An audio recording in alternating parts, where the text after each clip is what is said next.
Alors, Boker Tov à tous, reprise de notre étude de la Mishnah, traité Baba Metzia. Nous sommes aujourd'hui à la 4e Mishnah. Vous avez révisé, là, pendant plus d'une demi-heure à deux par deux, en paire, en tandem. Comment on appelle ça, ce système d'études en tandem? Non, Hazara, c'est la révision. Havruta. Ah, bravo, voilà. Le mot en araméen qu'il fallait lâcher. Havruta, ça vient de quel mot en hébreu? Ça ressemble à quel mot en hébreu? Haver. Haver, qu'est-ce que c'est qu'un haver? Un ami. Un pote, un ami, un camarade. Pourquoi ça sert d'étudier deux par deux? On étudie toujours Vous qui avez étudié deux par deux. Bah, on étudie toujours mieux parce que si l'autre il a une autre explication, c'est Ouais. toujours le bienvenu. C'est toujours le bienvenu. C'est vrai. Des fois, c'est pas le bienvenu si elle est fausse. Oui, C'est- ça sert à se corriger entre nous. Ça sert à se corriger entre nous. Très bien, très bien.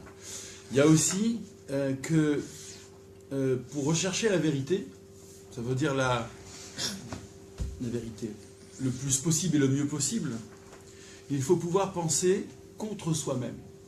Je pense une chose et je dois être capable de penser le contraire. Ou en tout cas de critiquer, de dire ce que j'ai pensé était imparfait ou faux, etc.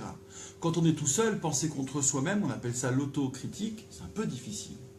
Quand on est à deux, eh bien c'est plus facile. D'accord ? C'est plus facile parce que l'autre peut faire la critique de ce qu'on a dit et nous on peut faire la critique de l'autre. Donc à se faire la Havruta en un mot, à pouvoir penser contre soi-même. Ok ? Bon, alors cela épuisé, je ne reviens pas sur les trois premières Mishnayot. La 4e d'aujourd'hui est encore très sympathique. Et il s'agit de cas tordus, toujours. Les cas simples ne nous intéressent pas. Il nous faut que les cas limites. Comme ça, on apprend toutes les règles, tous les modes de fonctionnement. Vous vous rappelez de comment on fait pour, à l'achat ou quand c'est donné, pour détenir un objet?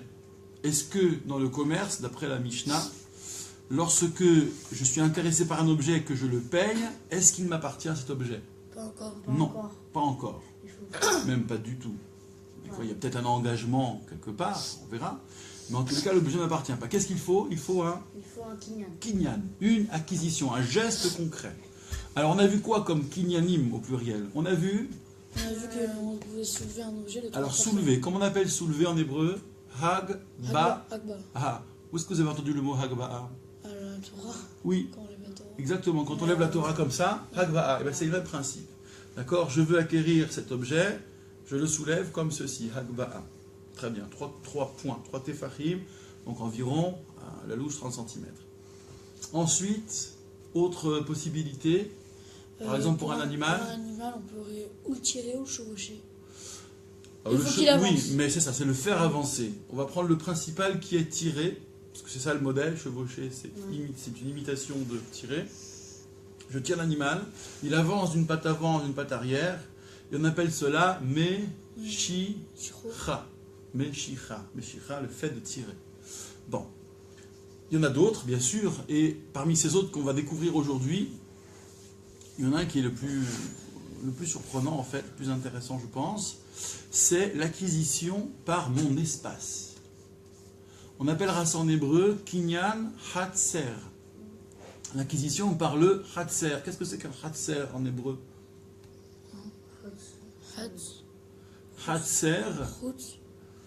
Alors oui, c'est bien, ça ressemble à route, ce qui veut dire au dehors. Bravo. Donc déjà, il y a l'idée de dehors. Et puis tu as dit aussi chetzi. Dit moitié. Ouais, moitié, coupé en deux, passer par, traverser une rue, c'est la même racine. D'accord? Hat et tzadik. Ça veut dire qu'en fait, il s'agit d'une cour, qui est un lieu de passage, et en même temps qui est à l'extérieur. Donc vous avez très bien situé l'étymologie. Une cour. C'est-à-dire que je suis chez moi, j'ai un jardin, ou un champ, ou une cour, qui est à moi personnellement, il n'y a personne d'autre, on ne la partage pas. Enfin, dans le cas, on ne la partage pas, et quelqu'un me dépose un objet.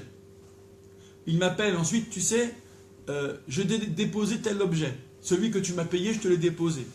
Et moi, je dis très bien, je souhaite que mon domaine, mon hatser, ma cour, acquiert l'objet. Comme ça a été déposé chez moi, dans mon lieu privé, et que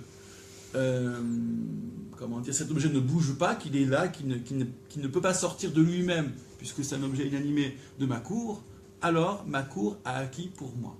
D'accord? Ensuite, sur le même mode, il y a un autre kinyan à peu près semblable qui fonctionne dans la rue. Est-ce que dans la rue, l'espace où vous marchez vous appartient? Non, c'est public. Ah, a priori c'est public. Mais en même temps, si les premiers centimètres autour de vous étaient publics, tout le monde aurait le droit de marcher sur vos talons, ou marcher tout à côté de vous.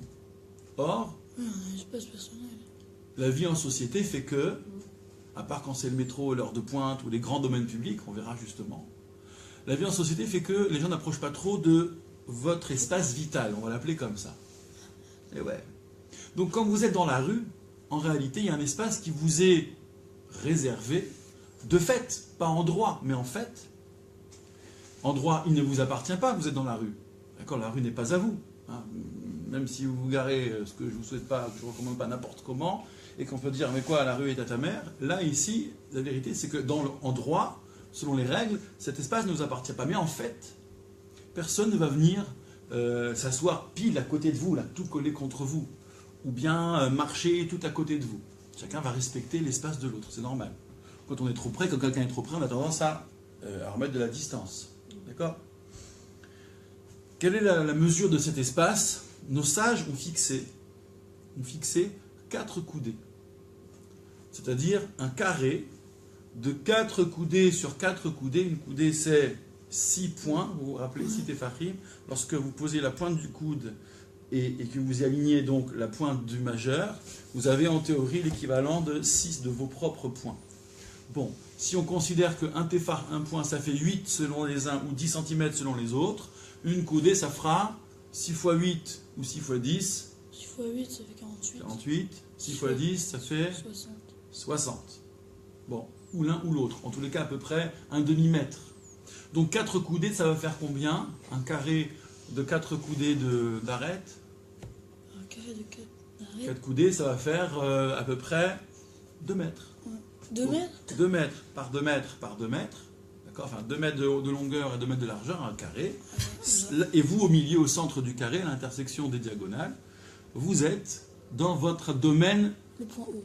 De fait privé. Mais en droit, non. Et donc, si quelqu'un dépose un objet tout près de vos pieds dans ce fameux carré de 2 par 2, il dit voilà, cet objet, tu me l'as payé, je te le donne, il est à toi. Je peux dire très bien, je l'acquiers par mon espace vital. On va l'appeler espace vital, j'aime pas beaucoup cette expression. D'accord? Voilà les 2 kinyanim qui nous intéressent. D'accord? C'est ça qu'on va analyser aujourd'hui dans des cas un peu biscornus. Mais retenez ces 2 notions. Je peux acquérir par ma cour, par mon champ, mon chez-moi, mon domaine, mais je peux aussi acquérir dans le domaine public, alors pas n'importe où dans le domaine public, là où il y a mon espace vital qui peut se développer, 4 coudées sur 4 coudées sur 4 coudées sur 4 coudées. D'accord? Enfin, on dira 4 coudées de longueur, 4 coudées de largeur. Ça marche? Alors maintenant, voyons le cas.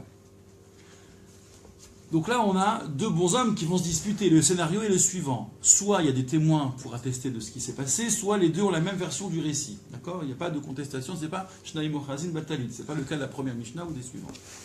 Ra'a et Hametzi'a. Il a vu la trouvaille, l'objet trouvé. Venafal Aleha. Et il est tombé dessus. Il s'est jeté dessus. Donc on est dans la rue. D'accord? C'est un cas où on est dans la rue. On verra à quel endroit de la rue. Et il se jette dessus. On va à Aher, et vient un autre. Aher. Vehezigba, et s'en saisit. Se saisit d'elle, c'est-à-dire de la trouvaille. Prendre l'objet trouvé. L'autre, il se jette dessus comme ça. C'est à moi. Et le second vient, arrache l'objet et le soulève. C'est trop tard, il a déjà été acquis par son espace. Pardon, il a déjà été acquis. Merci. A déjà été acquis. Par son espace. Alors, c'est ça le dilemme. Alors, il faut terminer bien le cas. Enfin, en tout cas, le verdict. Zey sheher hezik bah.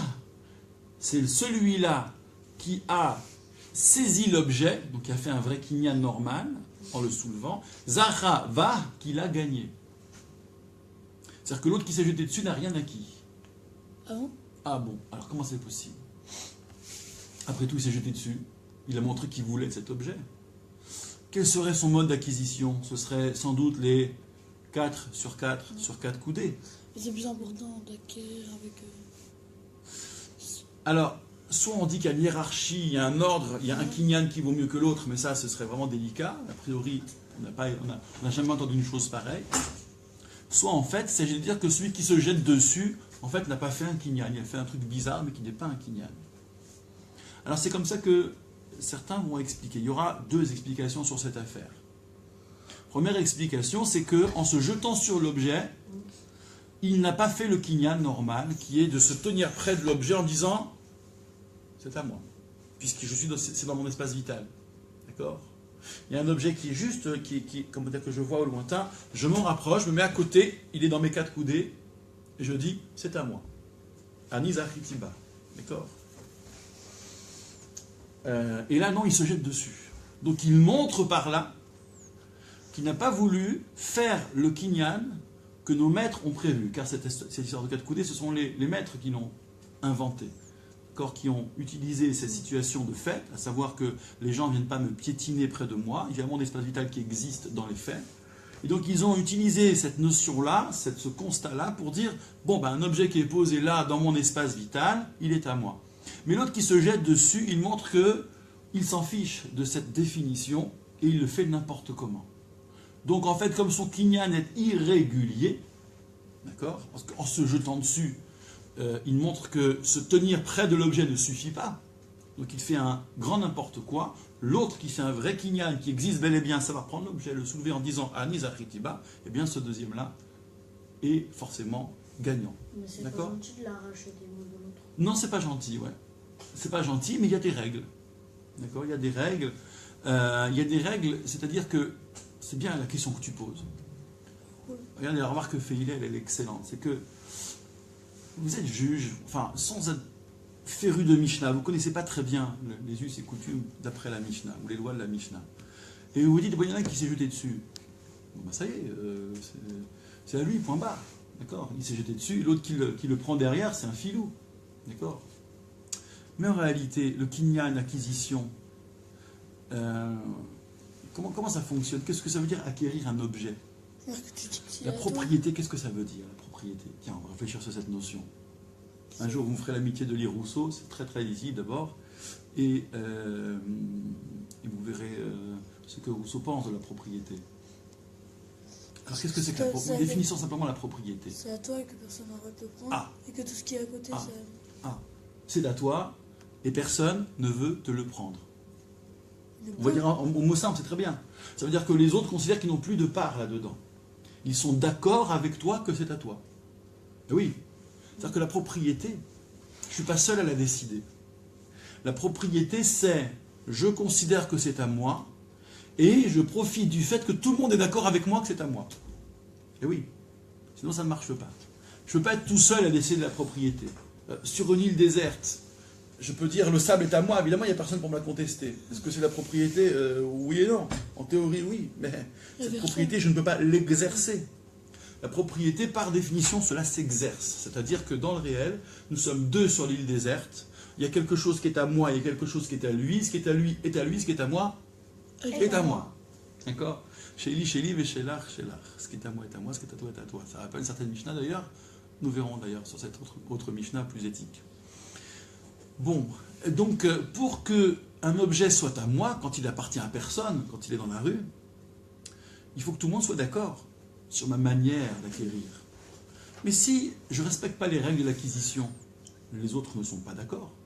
Dieu, t'as acquis comme un sauvage. C'est pas comme ça que ça marche. Il faut se mettre près de l'objet et dire Ami Zachitiba, je l'ai gagné moi. Ou bien tu le soulèves. Ou bien il y aura d'autres procédés qu'on n'a pas encore vus. Mais si tu ne respectes pas les règles, alors toi tu dis oui mais moi j'ai toute ma masse sur l'objet, voilà je le tiens.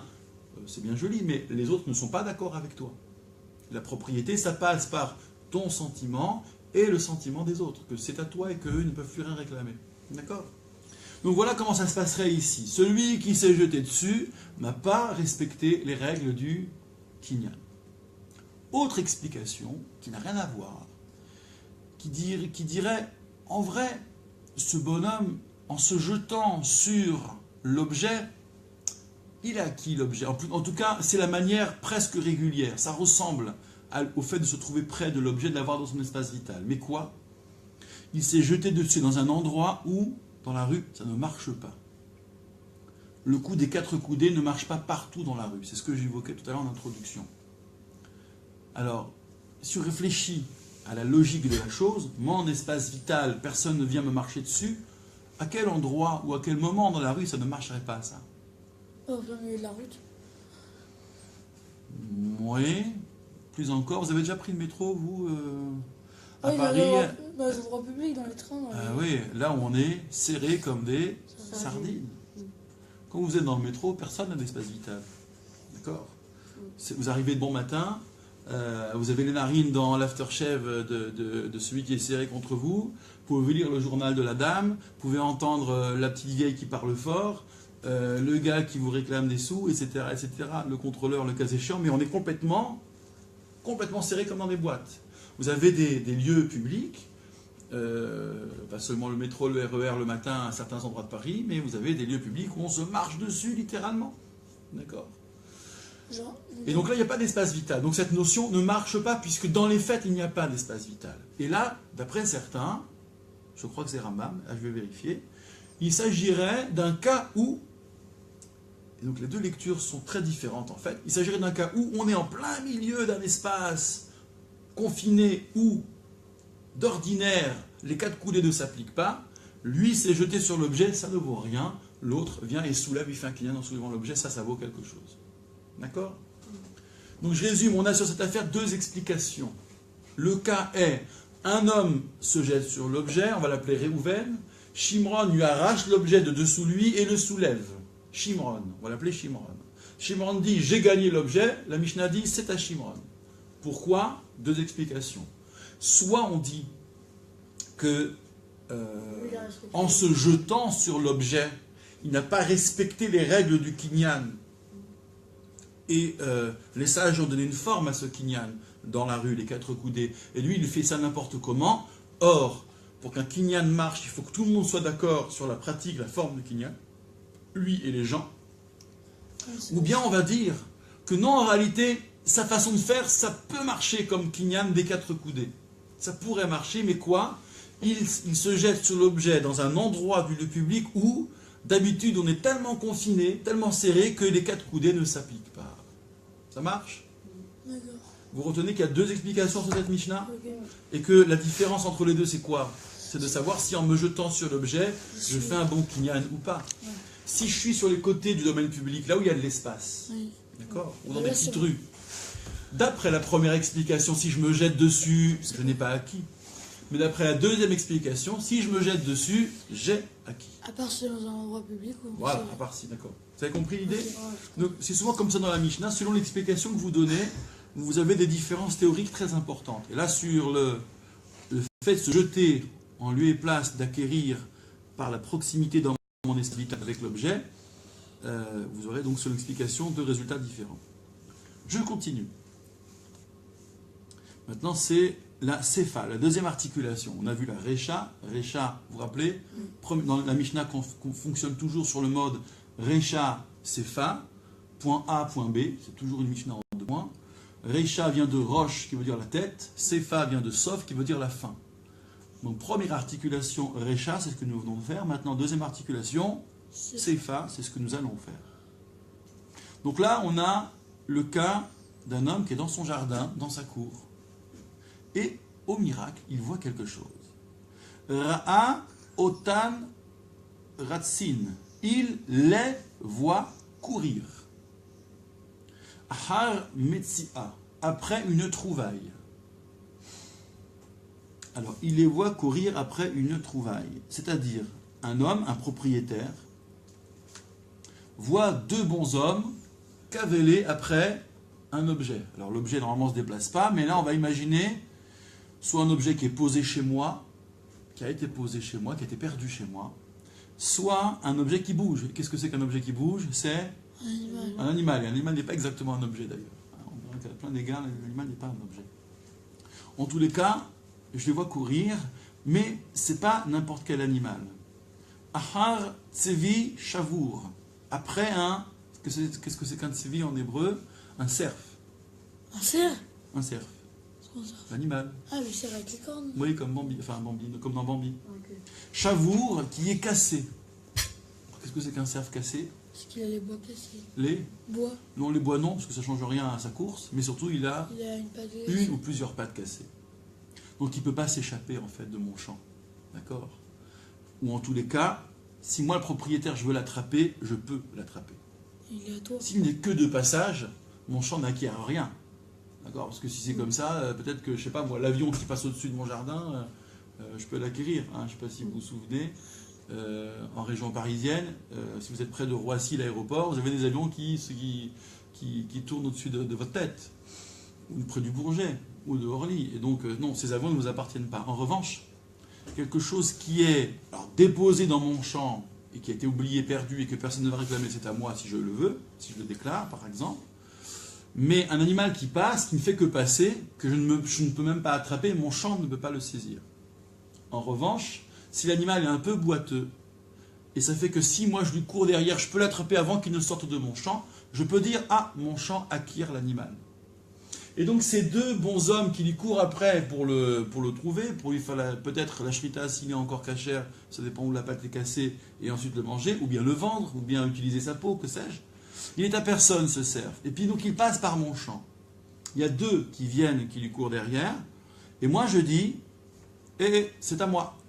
Mon champ acquiert. Est-ce que ça marche? Ah oui. On va voir que oui. L'autre possibilité de cas, c'est Ahar Gozalot Shelo Ferihu. Ou bien après des oiseaux qui n'ont pas pris leur envol.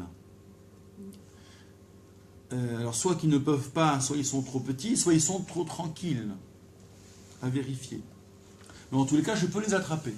D'accord? Je peux, en m'approchant délicatement, les attraper avant qu'ils ne s'en aillent. Ou bien des oiseaux qui ne volent pas. Ça peut être des volailles, par exemple.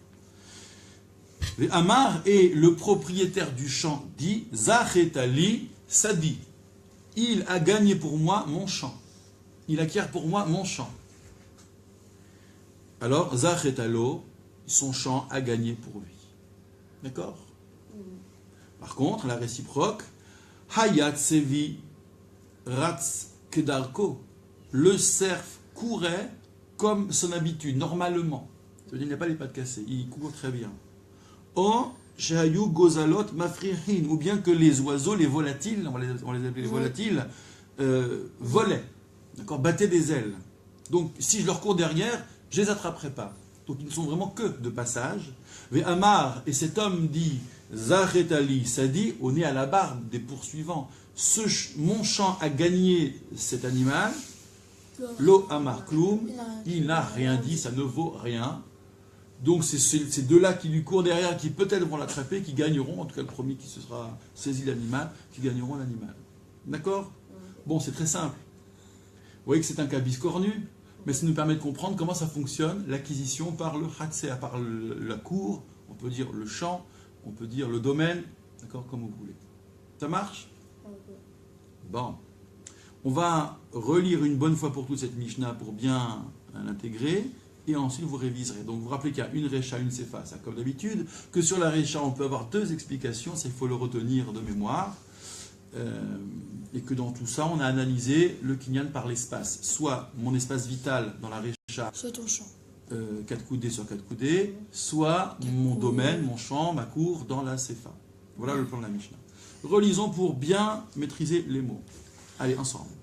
Ra'a et Hamessia, il a vu la trouvaille, là où j'ai trouvé, Benafal Aléha, et il tombe dessus, il se jette dessus. Ou va à Her, et vient un autre, Vehe Hezigba, et s'en saisit. Zé Hezigba Zachaba, celui qui s'en est saisi, a gagné, l'a gagné, merci, très bien, l'a gagné. Deux possibilités. Soit on dit qu'en tombant dessus, il a fait n'importe quoi, soit on dit qu'il est tombé dessus dans un espace confiné d'habitude où il n'y a pas la règle des 4 coudées. D'accord? Sefa. Ra'a, Otan, Ratsin, il les a vus, sous-entendu de bons hommes, courir. Ahar Metsia, après une trouvaille. Ahar Tsevi Shavour, après un cerf aux pattes cassées. Ahar Gozalot, après des volatiles. Chez l'eau fait des roues qui n'ont pas pris leur envol, qui n'ont pas battu des ailes. Et il dit, Zaretali Sadi, mon chant a gagné pour moi. Dans un cas où, s'il se lance à la poursuite de l'animal, il peut encore l'attraper. Zaretalo, il l'a acquis pour lui. Elle, parce que le chant ici c'est féminin, l'a acquis pour lui. Hayat Sevi Ratz Kedarko, le cerf courait normalement, selon son habitude. Derer. Ou bien, Shayou Gozalot Mafrihin, les volatiles battaient des ailes. Donc, autrement dit, il ne peut pas les attraper. Et il dit, cet homme qui voit les deux autres courir, Zachet Ali, ça dit, mon chant pour moi a gagné. Lo Amarkloum, il n'a rien dit. Voilà. Est-ce que c'est clair? Il y a des questions? Pas un nom, pas un doigt? C'est bien. On continue. Donc, prochaine fois, la Mishnah numéro 5, où il sera question, c'est intéressant, de ceux qui trouvent pour moi, mais qui n'ont pas forcément de responsabilité différente de la mienne. Ça veut dire mon enfant, et à l'époque mon esclave, etc., etc. Alors il y a des choses qui vont vous paraître très surprenantes dans des mots d'aujourd'hui, mais il va falloir se plonger dans un contexte qui n'est pas le nôtre. C'est aussi ça la Mishnah, c'est intéressant. On est dans un univers qui est très différent. Il s'agira de traduire les choses dans des réalités et des mots d'aujourd'hui. D'accord? Ouais les amis, très à vous. À la prochaine.